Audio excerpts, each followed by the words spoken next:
All right, listen up. What I'm about to tell you isn't your typical Halloween tale. This is the story of a night in the small town of Greystone, a Halloween that spiraled into a nightmare no one could have imagined. And trust me, after hearing this, you'll think twice before turning off your lights and handing out candy to trick-or-treaters. Let's begin. Picture this. It's Halloween night and Greystone is buzzing. The streets are alive with the chatter of kids in costumes, orange and purple lights dangling from every porch, and that crisp autumn air that smells faintly of pumpkin spice. Sounds like the perfect Halloween, right? But let me tell you, Greystone wasn't just any town.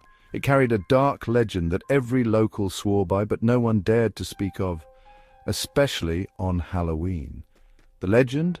The Shadow Masquerade. They say years ago, a young boy named Ethan went missing on Halloween night, right there in Greystone. His parents searched high and low, but he was never found. Until a year later, on the same night, another kid vanished. Every year since, one child would mysteriously disappear without a trace on Halloween, and their parents would receive a strange note the next day. The note read, "Tricks come first, treats never last." But here's the kicker. If you ever spoke the name of the missing kid after Halloween, they say the Shadow Masquerade would come for you too. Yeah, crazy, right? But the townsfolk followed that rule like it was gospel. Fast forward to this year, 3 teens, Jason, Mia and Lucas, decided to test their luck. You know the type, too cool for traditions, always looking for a thrill. They heard about the legend and thought it'd be fun to spend Halloween night in the abandoned school at the edge of town, the school where Ethan was last seen. So there they are, in the middle of this decaying building, windows cracked, walls covered in graffiti, and the faint sound of laughter echoing through the halls from the trick-or-treaters outside. Jason pulls out a Ouija board. Classic, right? Lucas laughs nervously while Mia rolls her eyes. "This is so dumb," she mutters. But curiosity gets the better of her and they all gather around the board. Jason says, "Is anyone here with us?" For a moment, nothing. Then the planchette moves, slowly. "Why, yes," Lucas exclaims. "Okay, nope, I'm out." But before he can leave, the temperature drops and the candles they brought flicker. And then, footsteps. Slow, deliberate, echoing in the empty hallways. Mia asks, "What the hell was that?" Jason tries to act tough and says, "Probably some prankster kid messing with us." They shine their flashlight down the corridor, and that's when they see it. A figure, a boy, standing perfectly still at the end of the hallway, dressed in a tattered clown costume, his face pale, with black streaks running down from his hollow eyes. Mia whispers, "Is that Ethan?" And then the boy moves. Not walking, gliding, his feet not even touching the ground, and the hallway starts closing in, the walls bending unnaturally as if the building itself is alive. Jason shouts, "Run, now!" They sprint down the stairs, the sound of whispers growing louder and louder. It's not just one voice, it's a chorus, all chanting the same thing: tricks come first, treats never last. The exit is just ahead. They burst through the doors, gasping for air, but outside the streets are empty.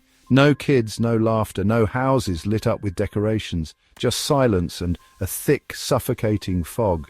And then they see it, the note pinned to the tree in front of them. It reads, "You broke the rules. The masquerade has begun."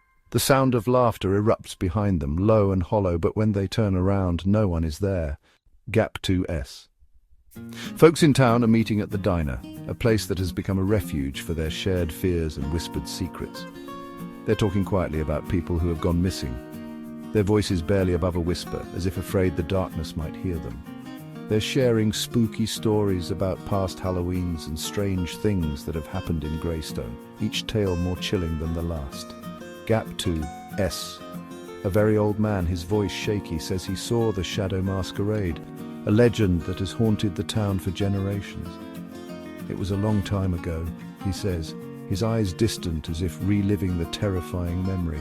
"I saw shapes moving in the fog, dark and menacing, like phantoms from another world. Their faces were covered by masks, grotesque and haunting, hiding whatever lay beneath. They moved like shadows and then, poof, they were gone, as if they had never been there at all." Gap 2S. Now we see the families of the missing teenagers, their faces etched with worry and despair. Their faces are full of worry as they put up posters of their missing kids, each poster a plea for help and a beacon of hope. The camera shows a mum crying, her tears a silent testament to her anguish. Her hands are shaking as she puts a poster on a lamppost, the paper trembling like a leaf in the wind. Gap 2S. The town's sheriff steps up. He looks determined, but there's a hint of fear in his eyes. "We will figure this out," he promises, his voice firm but his eyes betraying his uncertainty. But his eyes look scared, reflecting the fear that grips the entire town. Everyone knows deep down that some things are just too strange to understand, and this is one of those things. Gap 2S. The camera moves back to show the fog rolling in again, thick and suffocating. The people in town keep watch, but they're scared, their eyes darting nervously into the encroaching mist. The legend of Greystone has taken more people, and everyone is terrified, wondering who will be next. Gap 2S. The screen goes black, leaving an unsettling silence. All you can hear is a faraway, creepy laugh in the fog, echoing through the darkness. Gap 2S. Let us return to a night long ago, the night Ethan vanished. It was a night shrouded in mystery and fear, a night that would change the town of Greystone forever. Gap 2S. We see young Ethan, just 10 years old, trick-or-treating with his friends. The streets were alive with the sounds of laughter and excitement, children running from house to house, their bags filling with candy. Gap 2S. Their faces are bright with happiness as they laugh and run from house to house, gathering sweets. The air was filled with the scent of autumn leaves and the thrill of Halloween night. Gap 2S. The camera follows Ethan, a smile on his face as he carries his pumpkin-shaped bucket for sweets. Gap 2S. Suddenly he stops, his eyes widen as he hears something unusual. Gap 2S. His smile disappears as he hears a whisper calling his name from the shadows. "Ethan." The voice is soft, almost like a breeze, but it sends chills down his spine. Gap 2S. The voice is quiet, almost as if it's putting him in a trance. He feels an inexplicable pull, a strange compulsion to follow the sound. Gap 2S. Ethan looks around, his friends unaware, still enjoying their Halloween fun. They are oblivious to the strange events unfolding around them. Gap 2S. He's too curious and he follows the voice into the woods. The path is dark and foreboding, but he feels compelled to continue. Gap 2ES. The trees become thicker and the light from the street lamps fades. The forest seems to close in around him, the shadows growing longer and darker. Gap 2S. The air turns chilly. A cold mist begins to rise from the ground, wrapping around Ethan like a ghostly shroud. Gap 2ES. Then he sees them, the shadow masquerade. Figures cloaked in darkness, their movements almost ethereal. Gap 2S. Figures move like shadows, their faces hidden by strange masks that seem to float in the darkness. The masks are ornate yet terrifying, each one more grotesque than the last. Gap 2S. One figure steps forward, giving Ethan a choice: join us or face eternal darkness. The voice is deep and resonant, echoing through the silent woods. Gap 2S. Ethan's eyes widen with fear and bewilderment. He can hardly believe what he is hearing. Gap 2S. He pauses, and then, with a shaky voice, he makes his decision. His heart pounds in his chest as he speaks. Gap 2S. The screen goes black, and we hear Ethan's scream echoing in the night. It is a sound that will haunt the town forever. Gap 2S. The flashback ends with Ethan's parents, panicked and desperate, searching for him. Their faces are etched with worry and fear. Gap 2S. Their calls for Ethan echo through the woods, but only silence answers. The night is eerily quiet, the only sound the rustling of leaves. Gap 2S. The legend of Greystone began that night, and it has haunted the town ever since. A tale of mystery and fear passed down through generations.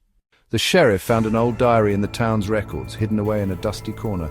It belonged to Ethan's father, a man who had vanished under mysterious circumstances. The writing inside told the story of a father desperately searching for his son, leaving no stone unturned. It spoke of clues he found about something called the Shadow Masquerade, a name that sent chills down the sheriff's spine. The words were full of sadness and fear, but also a father's determination to uncover the truth. Strange drawings filled the edges of the pages, depicting scenes that were both haunting and enigmatic. Masked faces and strange symbols seemed to whisper secrets about Greystone. Secrets that had been buried for too long. The sheriff read long into the night, his eyes scanning every word, every symbol, every drawing. The only light came from a flickering lamp, making the shadows on the walls dance and twist, creating an eerie atmosphere. He realized the curse on the town wouldn't be broken easily and that he was now part of a much larger story. He had to face this masquerade directly, no matter the cost. With a deep breath, the sheriff grabbed his flashlight and walked to the edge of the woods, where the unknown awaited. This was the place where young Ethan vanished, a place shrouded in mystery and fear. Standing at the edge of the dark trees, his face was serious, his mind racing with thoughts of what lay ahead. The light in his hand was a tiny spot of courage against the darkness, a beacon of hope in the overwhelming night. He took a step forward and everything went black, as if the forest itself had swallowed him whole. The only sound was the whisper of the forest, growing louder and closer, as if the trees were alive with secrets. The fate of Greystone rested on his shoulders, a burden he was now fully aware of. The nightmare was far from over, and the sheriff knew his journey had only just begun. The next day, their families report them missing. And the town of Greystone? Well, the legend lives on, and this year it claimed 3 instead of 1. So the next time you're out on Halloween night, maybe think twice before messing with old legends. You never know who or what might be watching.